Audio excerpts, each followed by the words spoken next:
नमस्कार। आज हम एक बहुत ही दिलचस्प विषय पर बात करने वाले हैं जिसे लोग अक्सर मन पढ़ना कहते हैं। हमारा आधार है जस्टिस ओ मैल्कम की किताब मनोविज्ञान, मन पढ़ने की कला और उपयोग का सारांश। तो ये कोई जादू टोना नहीं है, बल्कि ये मानव व्यवहार के जो अनकहे पहलू हैं ना, उनको समझने का एक तरीका है, एक विज्ञान है। हम देखेंगे कि कैसे किसी के शब्द, चेहरे के भाव, आवाज की लय, शारीरिक हाव भाव और हाँ, वो बहुत छोटे पल भर के लिए दिखने वाले माइक्रो एक्सप्रेशंस भी, कैसे ये सब उनके असली विचारों और भावनाओं को जाहिर कर सकते हैं। तो आज का हमारा मकसद है इन अशाब्दिक संकेतों को समझने की कला को खोजना, ताकि हम दूसरों को और बेहतर ढंग से समझ सकें। क्यों, सही है ना? बिल्कुल, ये बहुत ही फैसिनेटिंग विषय है। तो चलिए शुरू करते हैं बॉडी लैंग्वेज से। ऐसा कहा जाता है कि हमारे संवाद का एक बहुत बड़ा हिस्सा, शायद 70% से भी ज्यादा, बिना शब्दों के होता है। ये तो मतलब काफी ज्यादा है। क्या कुछ ऐसे खास संकेत हैं जिन पर हमें गौर करना चाहिए, जो अक्सर हम देख नहीं पाते या नजरअंदाज कर देते हैं? हाँ, बिल्कुल। अशाब्दिक संवाद की दुनिया सच में काफी गहरी है। देखिए, कुछ सामान्य संकेत हैं, जैसे हाथ बांध लेना। अक्सर इसे रक्षात्मक या थोड़े बंद रवैये से जोड़ा जाता है। या फिर जैसे कोई बार बार नजरें चुरा रहा है, तो हो सकता है वो असुरक्षित महसूस कर रहा हो या शायद कुछ छिपाने की कोशिश कर रहा हो। वहीं दूसरी तरफ अगर कोई खुला पोस्चर रखता है, सीधा बैठता है, तो वो आत्मविश्वास दिखाता है। लेकिन यहाँ सबसे जरूरी बात है संदर्भ। ये समझना बहुत जरूरी है। संदर्भ मतलब ये कि हर संकेत का हर स्थिति में एक ही मतलब नहीं होता।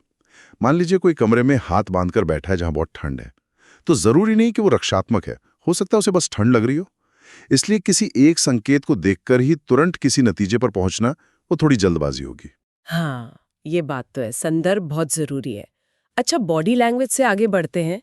चेहरे के भाव, कहते हैं ना, चेहरा मन का आईना होता है। पर क्या ये हमेशा सच होता है? और खासकर वो जो बहुत सूक्ष्म भाव होते हैं, जिन्हें माइक्रो एक्सप्रेशन कहते हैं, वो कितने भरोसेमंद होते हैं? हाँ, माइक्रो एक्सप्रेशंस ये वाकई में खास तौर पे दिलचस्प हैं। ये बहुत ही क्षणिक होते हैं, मतलब सेकंड की भी एक छोटे से हिस्से के लिए दिखते हैं। और ये ज्यादातर तब नजर आते हैं जब कोई अपनी असली भावना, अपनी फीलिंग्स छुपाने की कोशिश कर रहा हो। अच्छा, जैसे? जैसे एक सच्ची मुस्कान जो होती है, वो आंखों तक पहुंचती है। आप देखेंगे कि आंखों के आसपास हल्की सिकुड़न सी आ जाती है। वहीं एक झूठी या बनावटी मुस्कान ज्यादातर सिर्फ होठों तक ही रहती है, आंखों में वो बात नहीं होती। इसी तरह मान लीजिए बात करते करते किसी ने अचानक से भौं सिकोड़ ली, तो ये शायद किसी अनकही असहमति या तनाव का संकेत हो सकता है। या कोई बहुत तेजी से पलके झपका रहा है, तो वो शायद घबराहट दिखा सकता है। इन्हें पकड़ना, हाँ, ये थोड़ा मुश्किल होता है। इसके लिए अभ्यास की जरूरत होती है। पर ये छिपी हुई भावनाओं की एक झलक दे सकते हैं, निश्चित रूप से। तो ये सूक्ष्म संकेत पकड़ना भी अपने आप में एक कला है। ठीक है, हमने देखने की बात की, बॉडी लैंग्वेज, चेहरे के भाव, पर सुनने में भी तो बहुत कुछ छिपा होता है ना। मेरा मतलब है, आवाज का लहजा, बोलने की रफ्तार, ये सब क्या बताते हैं? बिल्कुल बिल्कुल। आवाज आवाज अशाब्दिक संचार का एक बहुत शक्तिशाली माध्यम है।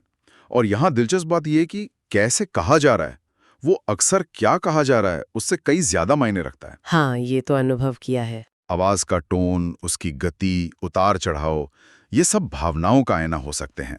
जैसे कोई बहुत तेज बोल रहा है, तो हो सकता है वो घबराया हुआ हो, या बहुत उत्साहित हो, या कभी-कभी अपनी बात को डिफेंड करने की कोशिश कर रहा हो। वहीं दूसरी ओर धीमी, स्थिर आवाज अक्सर आत्मविश्वास या फिर सोच समझकर बोलने का प्रतीक होती है। अच्छा। आवाज में अचानक आया बदलाव, जैसे कोई बोलते बोलते धीमा हो जाए या एकदम से ऊंचा बोलने लगे, ये भी किसी इमोशनल शिफ्ट, मतलब भावनात्मक स्थिति में बदलाव का संकेत दे सकता है। और हाँ, वो जो आ जैसे फिलर शब्द होते हैं ना, उनका बहुत ज्यादा इस्तेमाल करना या फिर वाक्यों को बार बार दोहराना, ये कभी कभी सोचने के लिए वक्त लेने या शायद कुछ छिपाने की कोशिश भी हो सकता है। ये ध्यान देने वाली बात है। आवाज में कितनी परतें हो सकती हैं? लेकिन एक बात बताइए, क्या सिर्फ इन संकेतों को पहचान लेना ही काफी है, या कुछ और भी चाहिए होता है? क्योंकि स्रोत में सहानुभूति यानी एम्पैथी का भी जिक्र था। तो इसका इस मन पढ़ने की पूरी प्रक्रिया से क्या गहरा संबंध है? देखिए, अगर हम पूरी तस्वीर को देखें ना, तो सहानुभूति यानी एम्पैथी वो बेहद महत्वपूर्ण है, बहुत ज्यादा। सिर्फ संकेतों की एक लिस्ट बना लेना और उन्हें पहचानना, ये तो एक तरह से मैकेनिकल काम हो गया, जैसे कोई चेकलिस्ट पूरी कर रहा हो। हाँ, सही कहा। सहानुभूति का मतलब है कि आप खुद को दूसरे इंसान की जगह रखकर सोचें, उनके नजरिए को, उनकी भावनाओं को समझने की कोशिश करें। इससे हम सिर्फ संकेतों को देखते नहीं हैं, बल्कि उनके पीछे जो भावनाएं हैं, जो इरादे हैं, उन्हें महसूस कर पाते हैं। अच्छा। सहानुभूति हमें इन संकेतों की सही व्याख्या करने में मदद करती है, गलतफहमी से बचाती है। हाँ। और सबसे बड़ी बात, हमें एक मानवीय स्तर पर जोड़ती है। सच कहूं तो बिना सहानुभूति के मन पढ़ना अधूरा है और शायद थोड़ा खतरनाक भी हो सकता है। हम तो मतलब ये हुआ कि ये सिर्फ लोगों को पढ़ने का कोई ट्रिक या कौशल नहीं है, बल्कि ये गहरे संबंध बनाने और हमारे संवाद को बेहतर करने का एक जरिया भी है। और रोजमर्रा की जिंदगी में, चाहे वो हमारे व्यक्तिगत रिश्ते हों या काम की जगह पर, इसका क्या असर हो सकता है? हाँ बिल्कुल। जब आप वो बातें समझने लगते हैं जो कहीं नहीं जा रही, तो आप यकीनन ज्यादा प्रभावी ढंग से संवाद कर पाते हैं। आप शायद ये समझ सकते हैं कि ऑफिस में कोई सहकर्मी तनाव में है, भले ही वो कह ना रहा हो। जी। या आपको कोई दोस्त है जिसे मदद की जरूरत है, पर वो मांग नहीं पा रहा। या परिवार में कोई सदस्य असल में क्या महसूस कर रहा है। इससे आप एक बेहतर लीडर बन सकते हैं, ज्यादा समझदार दोस्त बन सकते हैं, एक बेहतर पार्टनर बन सकते हैं। लेकिन एक बात जरूर याद रखनी चाहिए कि ये एक जिम्मेदारी भी है। जिम्मेदारी? कैसे जिम्मेदारी? इस कौशल का इस्तेमाल दूसरों को समझने और उनकी मदद करने के लिए होना चाहिए, ना कि उनका फायदा उठाने या उन पर हावी होने के लिए। और जैसा हमने पहले भी कहा, इसमें अभ्यास लगता है, धैर्य की जरूरत होती है और हमेशा पूरी तस्वीर देखनी पड़ती है। किसी एक संकेत के आधार पर फटाक से कोई बड़ा निष्कर्ष निकालना सही नहीं है।